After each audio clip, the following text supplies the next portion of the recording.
Halo teman Jaksel, balik lagi di podcast Bincang Jaksel yang pada hari ini bertemakan program pencegahan dan penanganan kekerasan anak di Jakarta Selatan. Hari ini saya Bang Ali selaku moderator bersama Pak Lobo dari Diskominfotik ya Pak ya. Hari ini kita kedatangan tamu yang sangat istimewa ya Pak ya. Siapakah itu Pak Lobo? Bapak Darwoto. Bapak Darwoto. Nah, Bapak Darwoto ini adalah Kepala dari Suku Dinas Pemberdayaan, Perlindungan Anak, dan Pengendalian Penduduk di Jakarta Selatan. Selamat siang Pak Darwoto. Selamat siang. Selamat siang. Oke Pak. Nah, hari ini kita mau berbincang Pak terkait dengan yang tentunya Pak Darwoto ini sudah sangat berkecimpung ya Pak di dalamnya ya Pak. Sudah banyak pengalaman nih terkait dengan kekerasan anak dan perempuan. Lalu bagaimana cara pengendaliannya, bagaimana upaya-upaya pemerintah di dalamnya. Seperti itu Pak. Nanti kita bakal banyak ngobrol di sana. Sangat menarik.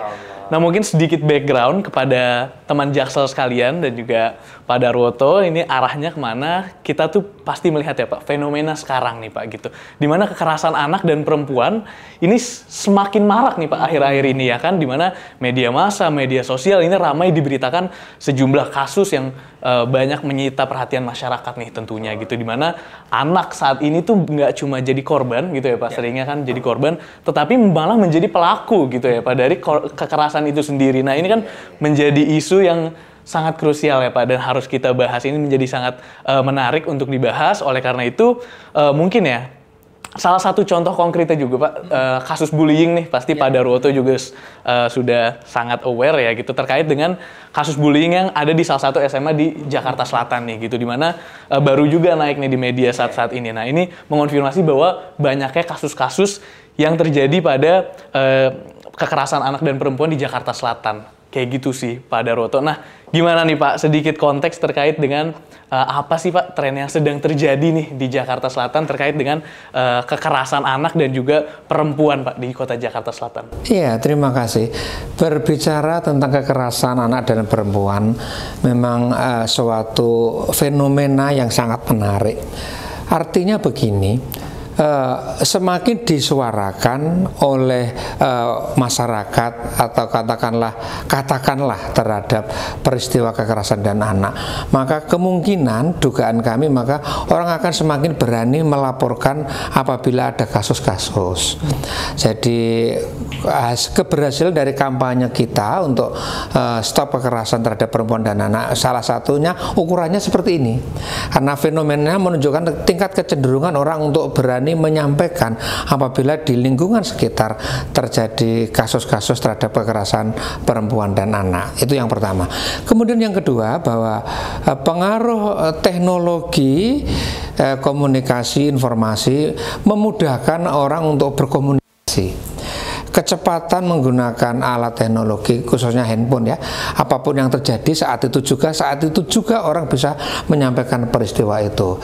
Dan ini saya kira menjadi dua indikator atau dua alat ukur parameter yang akhir-akhir ini bisa mewujudkan atau menimbulkan atau menunjukkan data tentang perilaku kasus terhadap perempuan dan anak. Tetapi konteksnya sebenarnya kita bukan seperti itu. Konteksnya kita adalah dengan adanya kasus-kasus yang tayang di media sosial ini, maka akan memberikan pengetahuan kepada masyarakat aware supaya mereka justru untuk mengantisipasi supaya peristiwa itu tidak terjadi. Nah, jadi hipotesanya kita balik, dengan mengetahui peristiwa seperti itu harapan kami mereka saya tidak akan seperti itu, akan berhati-hati, ataulah kalau punya sasaran perempuan atau anak, saya tidak akan ke tempat itu, saya tidak akan ini, supaya tidak terjadi hal-hal seperti itu. Fenomenanya demikian. Izin Pak, mungkin sedikit follow up question nih Pak terkait dengan tren kekerasan gitu ya Pak. Apalagi di sini ada subjek anak gitu ya Pak. Anak di mana kita tahu secara mindset masih berkembang gitu ya Pak ya. Nah, apakah dengan kemajuan teknologi dan maraknya media komunikasi ini malah membantu mereka untuk aware tidak melakukan, atau malah melakukan mimik nih Pak, malah mengikuti gitu tren yang sedang terjadi? Ini seperti apa nih Pak di Jakarta Selatan? Dalam teori pemahaman tentang perilaku konsumen akibat pengaruh komunikasi, saya kira masyarakat paham bahwa teknologi itu seperti pisau bermata dua. Pada satu sisi memberikan kemudahan, tapi pada satu sisi juga memberikan efek negatif. Kemudahannya dengan teknologi informasi yang bagus, kita akan bisa mendapatkan dengan cepat informasi yang kita butuhkan. Tetapi negatifnya, apapun informasi yang disampaikan, ditayangkan, begitu gampang diakses oleh masyarakat, itu secara tidak langsung kadang-kadang akan mempengaruhi perilaku masyarakat. Contoh, kata yang terjadi di sebuah sekolah misalnya ya, loh hanya gara-gara diajak kumpul-kumpul sama temennya, lantas si siswa itu tidak mau karena merasa saya tidak mau berkumpul hari ini karena saya ada perintah orang tua atau ada gini-gini, terus dijawab, wah kamu gitu tidak berteman, lantas terjadi.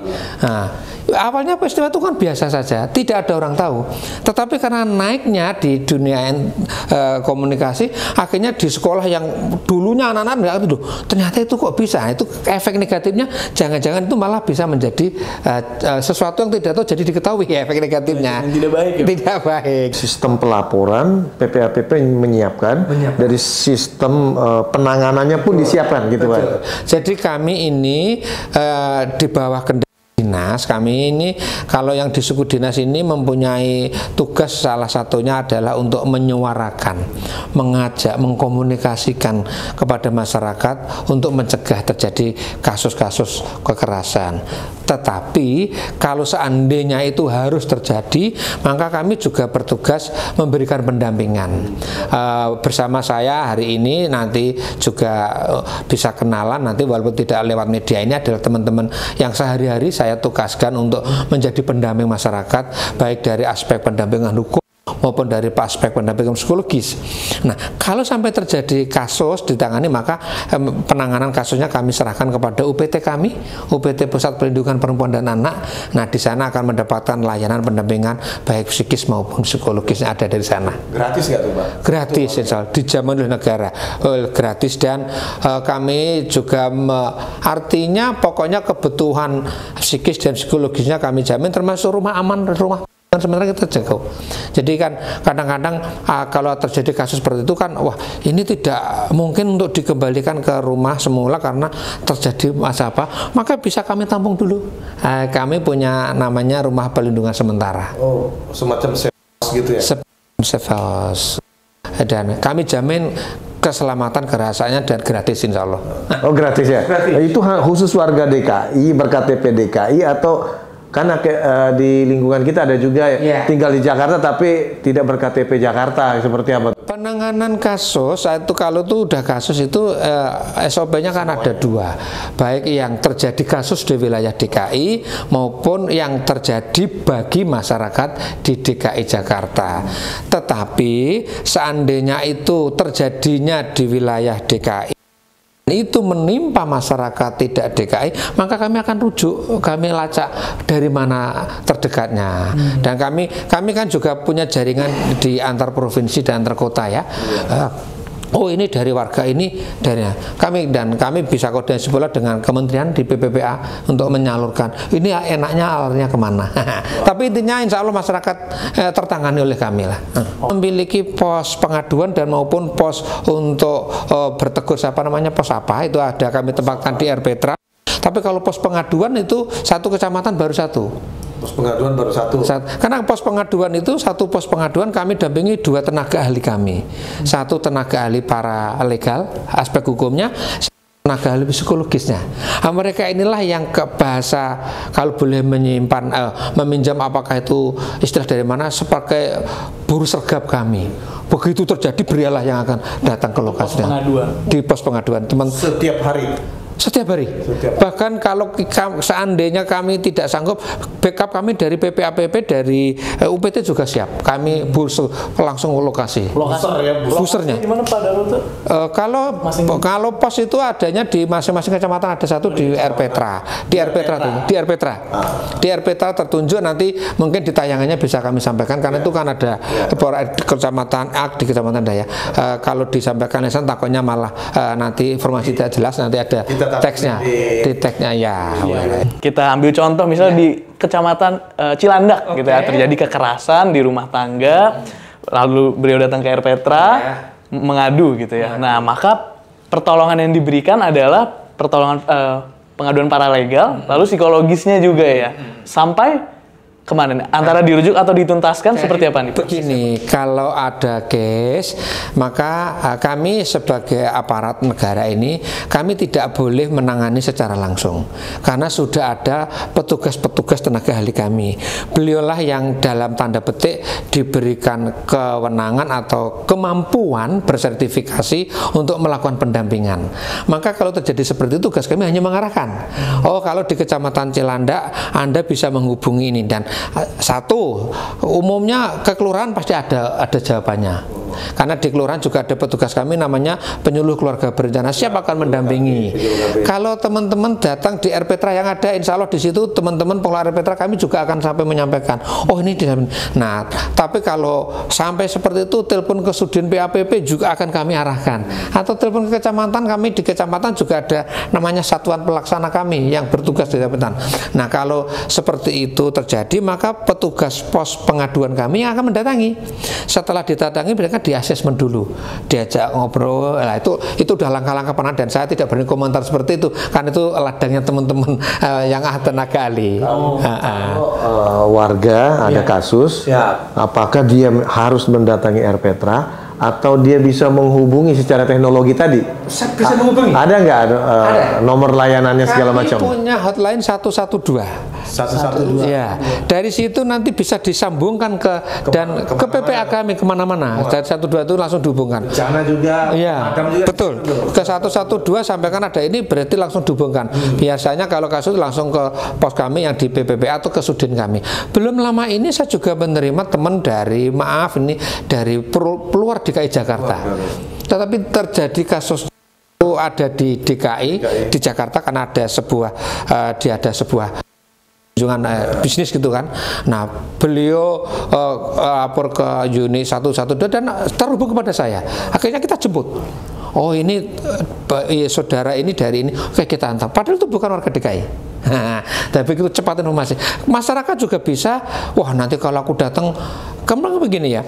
Kalau kasus-kasus seperti ini itu kan ada aspek aib gitu ya. Wah, kalau aku ngomong nanti ini kan aib. Kasihan. Baik, saya akan telepon saja. Siap.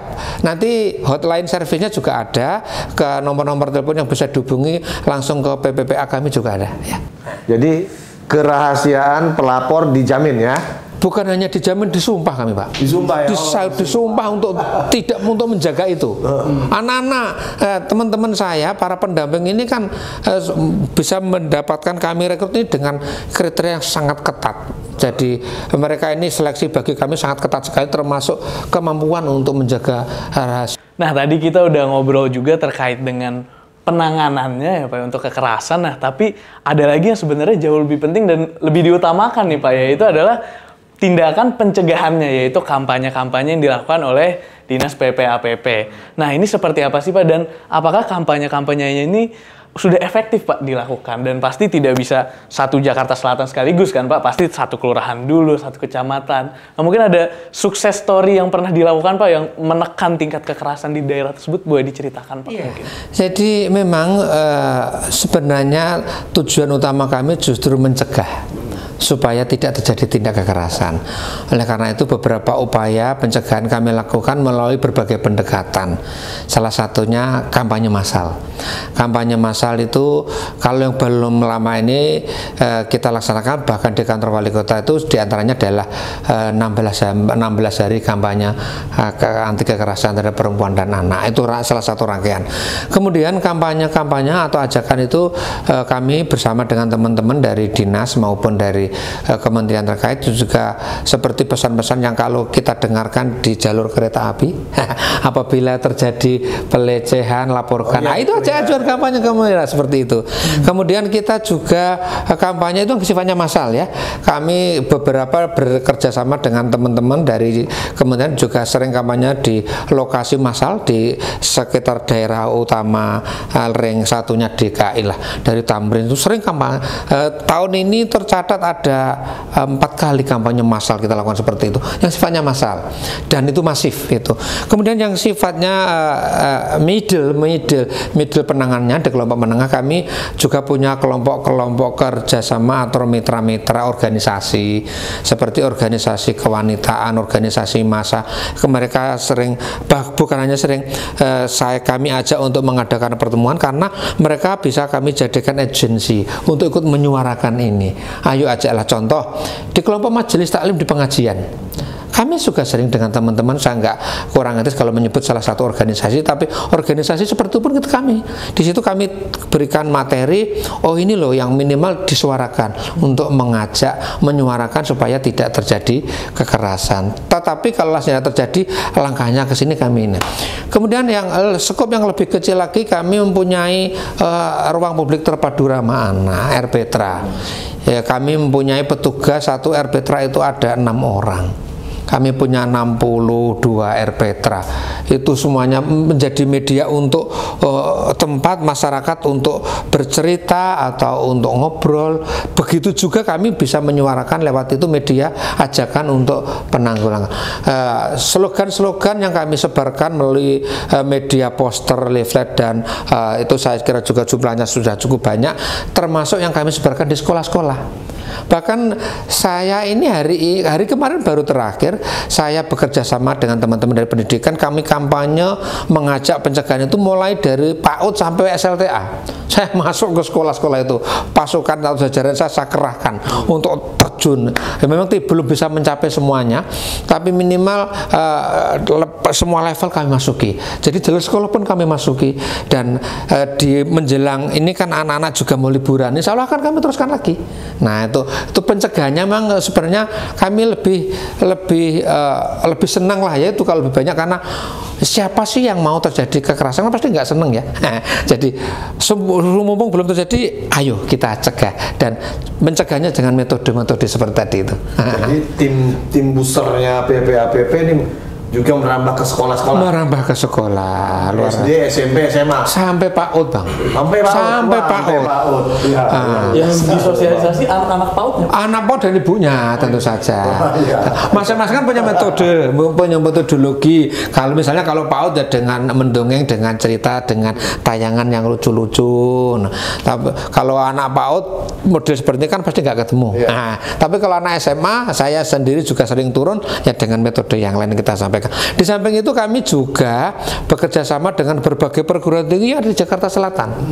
Kami ini bersama dengan teman-teman dinas punya Dumas, Duta Mahasiswa. Mereka ini juga punya generasi berencana. Nah, generasi berencana itu bahkan DKI Jakarta itu generasi berencana nanti sampai 10 tahun terakhir ini Jakarta Selatan selalu number one. Itu juga kami ajak untuk ikut menyebarkan seperti ini. Di perguruan tinggi, termasuk organisasi-organisasi tadi kemasyarakatan maupun keagamaan ya, cukup banyak yang kami lakukan, dan itu pun kami merasa harus lebih banyak lagi. Kalau kampanye semakin banyak kan semakin bagus ya. Betul, Pak. Semakin masif gitu kan. Ya, termasuk inilah. Kalau ini banyak kan berkali tayang kan ramai juga. Salah satunya ini ya Pak ya. Nah tapi yang menjadi menarik adalah Pak, ini kan berbicara tentang mengubah perilaku ya Pak. Perilaku seorang yang tadinya tidak melapor menjadi melapor, yang tadinya melakukan kekerasan menjadi tidak melakukan kekerasan. Nah ini bagaimana sih Pak cara PPAPP ini mengukur efektivitas dari kampanyenya nih? Kira-kira apa sih Pak yang kampanye mana yang paling efektif nih yang dilakukan oleh PPAPP mungkin yang saat ini sedang difokuskan gitu karena signifikan dampak? Untuk mengukur tingkat keberhasilan sebuah perilaku komunikasi atau KI seperti itu memang kami sudah melakukan setiap tahun kami punya survei.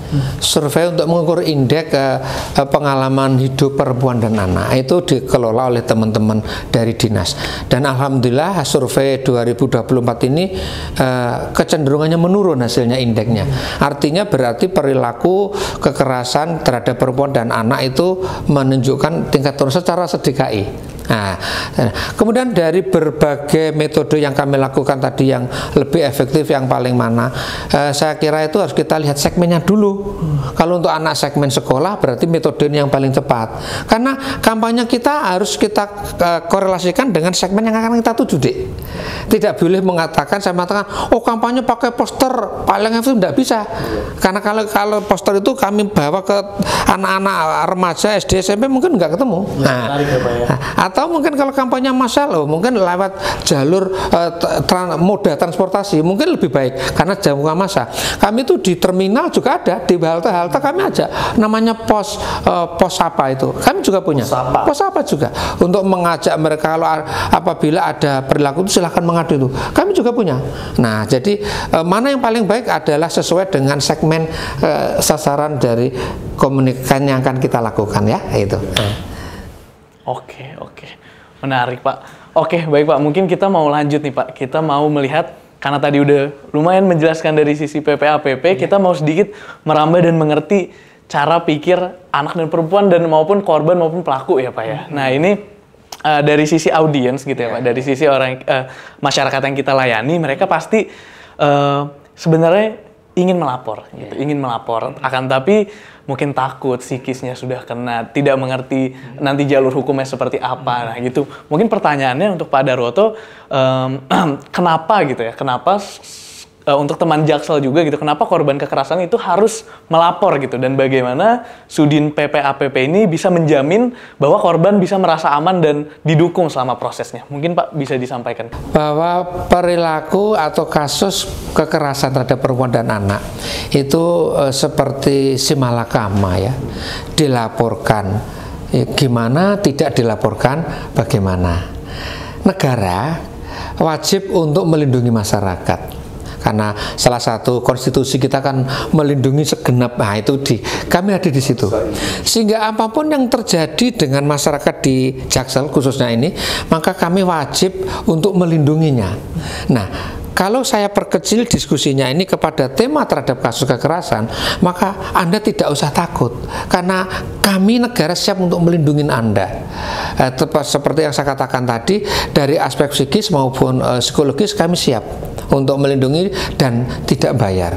Jadi artinya tidak usah takut apabila terjadi itu.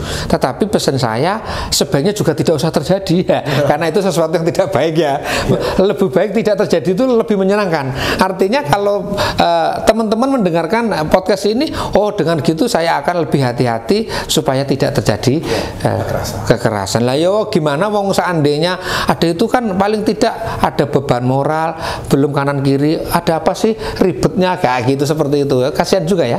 Tapi kan Pak, kalau tindak kekerasan itu kan tidak mengenal waktu terjadinya. Tidak mengenal waktu, benar. Nah, kan bisa saja terjadi saat jam kerja. Betul. Nah, tapi bisa saja terjadi malam, tengah malam, iya, betul. Nah, ini bagaimana ketika orang mau melapor di luar jam kerja, malam atau tengah malam, apakah petugasnya masih ready apa enggak? Takutnya kan mereka udah pulang segala macam, nah ya. Kemana mereka akan melaporkan?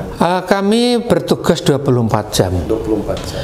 Kalau mengadu, katakan maaf bukan mengadu ya, kalau menyampaikan informasinya itu kepada kami semua, kami itu baik dari Sudin maupun jajaran saya yang di kecamatan, di kelurahan maupun teman-teman pos, misalnya terjadi di jam 10 malam misalnya, seandainya kami sudah tidak ada di pos, maka pasti kami rujuk ke pusat booster kami yang di PPPA, karena yang di UPT PPPA itu standby 24 jam. Mereka lah yang akan mendatangi di mana lokasi itu terjadinya case. Berarti pintunya 112 pintunya, atau pintu 112 juga ada. Nanti pakai hotline service di langsung PPPA ada. Nanti kita tayangkan ya. Oh nanti ya. Ada kita tayangkan. Dari PPPA itu ada langsung. Pakai handphone bisa langsung. Jadi wah ketakutan saya. Misalnya saya di dalam kamar udah WA aja. Langsung kita ada nasi dijemput. Itu dijemput. Jadi tidak usah takut. Insya Allah kami jamin. Dan sering kok Pak. Jadi teman-teman bahwa kasus-kasus seperti itu, posisi saya di sini kirim Sherlock aja langsung kita jemput. Jadi ya tadi semboyannya adalah kami bertugas untuk melindungi masyarakat. Kehadiran negara ini penting di tengah masyarakat, di mana masyarakat dalam keadaan yang mengalami sesuatu yang tidak nyaman seperti itu. Mungkin sekarang ya Pak ya, tadi Pak Darwoto sudah cerita juga kalau sudah ada 62 RPTRA, betul ya Pak ya? Masing-masing ada 6 orang juga gitu di dalamnya ya Pak ya. Nah, ini kan Sudin PPAPP ini kan berlaku sebagai orkestrator ya Pak ya? Yang memang mengatur dan mengarahkan tenaga ahli seperti itu ya Pak, mengawasi juga dan sebagainya. Nah, tapi kekerasan ini pasti 62 RPTRA ini tidak cukup Pak. Tidak cukup untuk menekan angka kekerasan sampai 0. Pasti butuh kontribusi dari masyarakat juga dari untuk penegakan hal ini gitu Pak. Nah, menurut Pak Darwoto gitu Pak, bagaimana peran masyarakat dan juga mungkin keluarga gitu ya, di dalam keluarga dalam mencegah kekerasan ini Pak terhadap perempuan dan anak? Apa yang bisa dilakukan? Ya, jadi memang betul sekali bahwa ajakan atau komunikasi itu harus dilakukan secara terus-menerus, dan semakin banyak perilaku komunikasi ajakan seperti ini maka semakin baik hasilnya. Bahwa apa yang kami lakukan memang belum bisa mengcover beban kerja kami, saya kira itu harus saya akui ya, dan upaya yang akan kami lakukan bahwa kami akan menambah frekuensi jumlah kegiatan kampanye seperti itu ya. Kemudian yang kedua, saya juga bersama teman-teman di kekuatan saya akan semakin banyak mengajak mitra-mitra kerja kami, masyarakat maupun organisasi untuk ikut menyuarakan supaya kami tidak kelelahan sendiri, karena bagaimanapun daya tahan sebuah organisasi kan bisa diukur atas kemampuan menyampaikan tugas pokok dan fungsinya, dan ajakan seperti ini memang harus masuk terus menerus melibatkan seluruh masyarakat. Makanya kalaulah tadi bagaimana peran keluarga mulai 2025 atau dari kemana pun kami akan semakin mengajak peran-peran masing-masing keluarga. Salah satu contohnya, kami memiliki Kadut Dasawisma. Dasawisma ini salah satu tugasnya adalah menyebarkan informasi ke masyarakat. Nah, melalui Kadut Dasawisma pun kami bisa menitipkan pesan-pesan ajakan atau kampanye dari Kadut Dasawisma untuk disebarkan langsung kepada keluarga-keluarga binaannya, di mana satu Kadut Dasawisma umumnya itu memiliki 20 sampai 30 keluarga binaan. Nah, itu kan jumlahnya luar biasa. Angka persisnya jumlahnya Kadut Dasawisma saya takut salah, tapi ribuan kami bilang, 600 ribuan lebih. Ya, yang kami kelola, yang itu siap untuk membantu, itu bisa kami pakai. Kemudian oleh karena itu, di samping itu secara online kami juga bersama teman-teman dari dinas punya pusat konseling yang di dinas PPAPP, konseling keluarga, disebut layanan PUSPA, pusat pelayanan keluarga. Di situ orang juga, masyarakat maksud kami, bisa mengadakan konsultasi secara gratis lewat Zoom. Dan misalnya diklik, nanti saya belum berani menyebut namanya karena belum izin dinas, tapi kami menyediakan layanan konsultasi gratis lewat konseling juga. Itu cara-cara yang akan kami lakukan. Jadi ujung tombak dari PPAPP ada di Dasawisma ya? Dasawisma salah satu ujung tombak, karena memang memiliki banyak masa atau keluarga binaan. Nah, jadi berarti mereka harus di training juga dong? Di training. Selama ini Dasawisma tugasnya mencatat kondisi keluarga bagaimana, tapi tidak khusus soal kekerasan itu. Kalau untuk kekerasan memang perlu training khusus, tetapi paling tidak menyebarkan pesan-pesan, apakah lewat flyer, apakah lewat WA atau apa, kan bisa lewat jalur mereka. Mereka bisa menyebarkan, misalnya cegahlah kekerasan, apabila terjadi laporkan ke kami. Nah, kan bisa. Itu salah satu ajakan kami. Kalau pesan-pesan singkat itu kan lewat Dasawisma kan lebih gampang. Oh iya. Iya, bisa pesan seperti itu, menyebarkan informasi, Mas. Nah, nih Pak Darwoto kan berarti 2024 kan udah mau selesai nih Pak. 2025 kita menghadap ya Pak ya. Tentunya nanti ya tidak bisa dipungkiri akan terjadi lagi nih Pak kekerasan-kekerasannya di Jakarta Selatan. Semoga berkurang dengan signifikan ya Pak ya. Nah, tapi strateginya seperti apa nih Pak untuk 2025 kemajuan teknologi seperti ini?